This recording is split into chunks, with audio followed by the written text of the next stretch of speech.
Hey, this is Tom with Peace of Mind Property Management. How do you have a good tenant for several years? I love this topic because I'm a rental property owner myself, and my main goal is to have somebody that's in my home for a long period of time.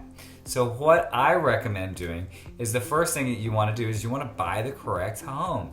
To me, I like homes that I feel somebody's going to want to live there forever. So that's like a 3-bedroom, 4-bedroom house in San Antonio in a normal market or a normal neighborhood in San Antonio. So I'm not looking for the most expensive neighborhood, nor am I looking for the least expensive neighborhood. I'm looking for something right in the middle, right where you can find a great quality family that's going to live there for a long time and make it theirs. So that's the first thing I look for. I think that's so important. The next thing that I think you need to do is you need to be realistic on your price. Okay, so we need to have a realistic rental price. So we get a rental price in there that's good.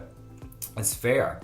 And every year, if you have a good resident, we're not increasing it a lot, but we definitely want to increase it. We don't want to have it so that I can't make any money on the property. We want to increase it just a little bit for the market. And the reason why is, for the third reason, is we want to maintain repairs really, really quickly. We want to take care of repairs. We want to get those done. We want to have the home looking sharp the whole time. And soon, this tenant is going to stay there for a long time. They're eventually going to be paying every month, which is exactly what you want. If you have any more questions, if you want to talk property management, I love to talk property management. Give us a shout. We'd love to hear from you. Thanks.